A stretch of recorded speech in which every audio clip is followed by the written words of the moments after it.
இங்க சில பேர் கூட்டமா சேர்ந்து எதையோ குடிச்சிட்டு இருக்காங்க. திடீர்னு பார்த்தா அவங்களுக்கு ஏதோ பலம் வர மாதிரி இருக்கு. என்னன்னா வேற ஒரு நாட்டுல இருந்து இவங்களை படையெடுத்து அடிக்கலான்னு சொல்லி வருவாங்க. அந்த இவங்களை போய் திப்பு திப்பு திப்புன்னு எல்லாரும் அடிக்க ஆளுக்கு ஒரு சைடு பறந்துகிட்டு இருக்கானுங்க.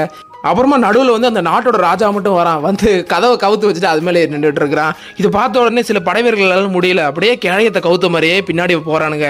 அங்கே போனால் அந்த நாட்டுக்குள்ள விடாம போய் சண்டை போடுங்கடா சண்டை போடுங்க அடிச்சு துரத்த, ஏன்டா 2 சைடு முட்டு கொடுத்தா எங்கடா போவான்னு சொல்லிட்டு இவங்களை போய் முட்டுக்கிறானுங்க. அங்கே போய் கேடயத்தை கவுத்து வீடு மாதிரி பண்ணிக்க நம்ம ஆளுங்க சும்மா இருப்பானுங்களா, சுற்றி நின்று மத்தாலாம் வசிக்கிறானுங்க. வெளியே வாங்கன்னு சொல்லிட்டு அந்த நேரத்தில் ஒரு தாத்தா வராரு. வந்தவரும் என்னோட பவரை பற்றி தெரியுமா அவங்களுக்குன்னு சொல்லி பேசிக்கிட்டே இருக்கும்போது உடனே அலையக்க தூக்கி அந்த தாத்தா கிட்ட போட்டுருவாங்க. அந்த தாத்தா இஷ்டத்துக்கு குச்சி ஆட்டுறாரு, அதை ஆட்டுறாரு. திடீர்னு இவனும் எந்திரிச்சு ஒரே ஒரு குத்து தான் விடுவான். அப்படியே மயங்கி விழுந்துடுறான். அவர் கீழே விழுந்ததுக்கு அப்புறம் சுத்தி இருக்க எல்லாருமே தாத்தா எந்திரிங்க கத்துக்கிட்டு இருப்பானுங்க.